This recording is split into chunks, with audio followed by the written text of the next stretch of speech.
Makanya jamaah sekalian, Imam Syafi'i rahimahullah, Imam Syafi'i pernah mengeluh kepada guru beliau Imam Waqi'.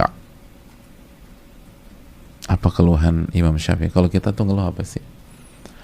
Mungkin nggak bisa beli barang, nggak punya duit. Apa keluhan Imam Syafi'i? Kata Imam Syafi'i, syakautu ila Waqi'in su'a hifdhi. Aku mengeluh kepada Waqi', guru beliau, tentang buruknya hafalanku. Buruknya hafalanku. Jadi pernah suatu saat Imam Syafi'i merasa hafalannya buruk. Tapi jangan salah paham ya. Buruknya Imam Syafi'i kayaknya kerennya kita tuh. Gitu loh. Hebatnya kita tuh buruknya Imam Syafi'i. Aduh, gitu. Terus apa belanja? Fa'arsyadani ila tarkil ma'asi. Lalu Imam Syafi'i menyampaikan, maka guruku menasihati aku untuk meninggalkan maksiat. Meninggalkan maksiat. Wa qala a'lam bi anna al-ilma nurun. Dan guruku menyampaikan, ketahuilah wahai muridku bahwa ilmu itu cahaya. Wa nurullahi la yu'tahu 'asi. Dan cahaya Allah tidak akan Allah berikan kepada orang yang bermaksiat. Subhanallah itu. Jadi ilmu itu berkaitan dengan ketakwaan. Dan ini pelajaran bagi kita jamaah. Kalau kita hanya hobi ngaji, tapi kita tidak mengamalkan, kita masih suka maksiat, maka ilmu kita akan hilang. Dan kalau ilmu kita hilang, kita nggak bisa bedakan mana yang hak, mana yang batil dalam kehidupan kita. Dan lihat, sekali maksiat itu mempengaruhi kualitas ilmu.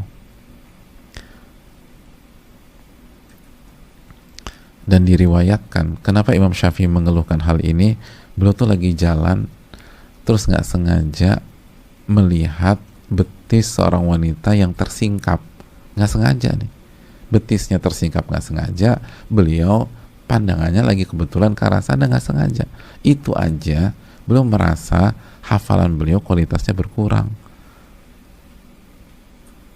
Gitulah. Jadi bayangin gimana kondisi kita pada hari ini. Yang terlihat bukan hanya betis hari ini. Mungkin ada yang bertanya, Ustadz, tapi alhamdulillah loh Ustadz, aku tuh walaupun ngeliat macam-macam tiap hari ya, kan macam-macam tuh yang aku lihat, tapi hafalanku tuh nggak hilang-hilang. Salah satu jawabannya jamaah, kenapa hafalan kita nggak hilang-hilang? Karena memang nggak ada hafalan gitu loh. Jadi apa yang mau hilang? Apa yang mau hilang? Emang gak ada hafalannya. Oh gitu. Al-Baqarah hafal? Belum sih Ustaz. Ali Imran? Belum. An-Nisa? Belum. Terus sebut sampai Anas. Anas baru mulai kemarin ngafalin. Ya pantesan aja hafalannya gak hilang. Emang gak ada hafalan. Emang gak ada hafalan. Subhanallah.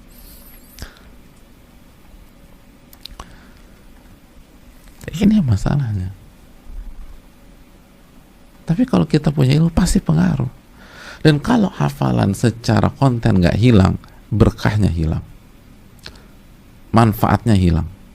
Ilmu yang bermanfaat itu kan yang kita cari. Ilmu yang bermanfaat itu yang kita cari. Makanya jamaah sekalian, untuk kita semua, baik yang berbicara maupun yang mendengar, sebisa mungkin sekali lagi kita bertakwa kepada Allah. Dan jaga diri kita dari maksiat. Setelah kita belajar, setelah kita ngaji, setelah kita menuntut ilmu. Karena begitu kita maksiat, itu akan mempengaruhi ilmu kita. Pasti akan mempengaruhi. Apalagi kalau dosanya dosa besar, itu ilmu jadi berantakan. Ilmunya bermasalah. Ilmunya jadi bermasalah. Makanya para ulama tuh jaga diri banget. Semakin ikut kajian, semakin berusaha bertakwa biar ilmunya nggak hilang. Baik secara kontennya nggak hilang maupun secara keberkahan dan manfaatnya. Karena bisa jadi sekali lagi hafal nggak hilang, masih tetap hafal 15 juz misalnya, padahal nggak karu-karuan hidupnya, ya maksiat lah, ngomong ngasal lah, masih suka ngomongin orang, masih suka gibah, masih suka ngurusin fitnah, lalu masih ngelawan orang tua, padahal kalau dicek hafalannya bagus. Emang Allah nggak angkat hafalannya, tapi Allah angkat keberkahan dan manfaat ilmu tersebut. Maksudnya apa?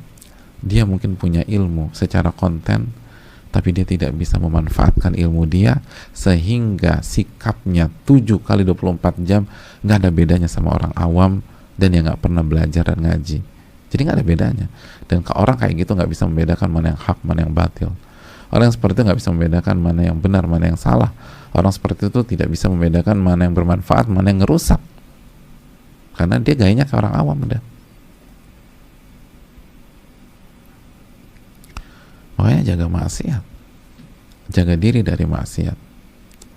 Itu kata Imam Syafi'i, hanya ngelihat betis yang tersingkap dalam riwayat, nggak sengaja, oh ilmunya, atau berdampak pada ilmunya, ilmu beliau rahimahullah. Makanya gimana kita mau berkah pada hari ini, subhanallah. Atau seberkah Imam Syafi'i, seberkah Imam Ahmad, ya nggak bisa jamaah.